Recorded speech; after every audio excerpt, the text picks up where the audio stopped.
Welcome to Rated Radio, the show where artists and albums are pitted against each other while their songs get rated on a scale of 0 to 10. I'm your host, Shane Wyndham, and this is Stone Temple Pilots vs. Pearl Jam. Hope you're ready for a fight.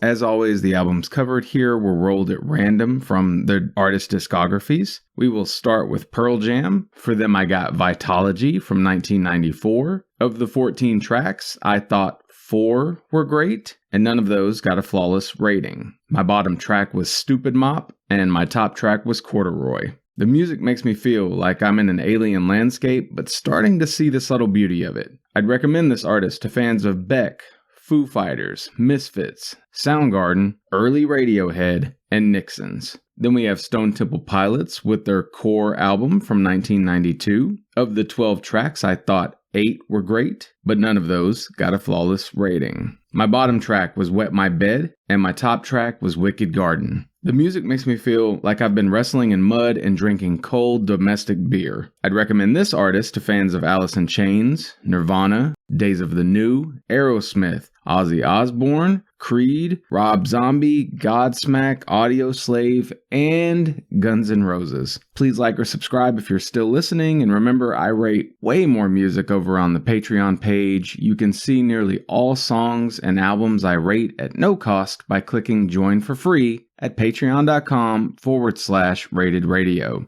There are even some extra perks to find there, like re-rated albums from early seasons of the show, and a quick reference for folks who only want to see how many 8s, 9s, and 10s each album landed. As a critic, Patreon is where I live, so come see the mountain of searchable content you're otherwise missing out on. If you're thinking a winner this time around seems obvious, then you would be absolutely correct. I don't even have spin for this matchup. The STP album essentially rated in the classic category, while the Pearl Jam effort struggled to claim that handful of deserved moments in a spotlight. And this is mostly down to two things: too much experimentation and too little lyrical and vocal gravity. I honestly dig much of the instrumentation on Vitalogy about as much as I do with what you find on Core. Also, the majority of Vitalogy's non-great tracks would still get counted in the show's old-school 5-star style, so it's not difficult to see why Pearl Jam is beloved. Hell, I'd even go as far as saying that the music struck me as the type which slowly grows on you, building familiarity which eventually becomes comforting to turn to. But that LP didn't put up nearly enough fight when pitted against the Temple Pilots' near-timeless debut. Core has its faults too, so we're clear. Overall though, the biggest fault, that of overstayed welcomes, only makes obvious how much higher the disc would have scored if the right producer had convinced them to prune it. What I mean here is that it'd be awesome if all the songs ended before I found myself wanting to skip to the next track. When you get to the 5th chorus and 2nd bridge repeats, most folks aren't going to stick around. The vocals can be a bit word salady in spots, and the bridges don't always kick listeners in the heart with emotion or birth stars with memorable solos. But it's enough wow factor in enough places that I'll probably always hold the album in high regard. Even the small experimental pieces here were stronger than what I got from Pearl Jam. Because these albums were chosen at random, we didn't get what I now think would be the more interesting matchup of Pearl Jam's debut disc 10 going up against Core. For all I know, there may be even better spins to have these groups battle it out with. I like this era in music history, but never obsessed over it enough to take the deep dives for either outfit. Now, however, I'll admit to some legitimate curiosity. As for the verses before us, Season 13 has no choice but to start itself off by crowning STP King. Can't wait to see what other solid listens await us this go-round. Hope you're happy that I'm still doing the damn thing. There's plenty of fun to come, so thanks for sticking with the show all these years. Anyway, that's gonna do it for now. Until next time, fill your world with music.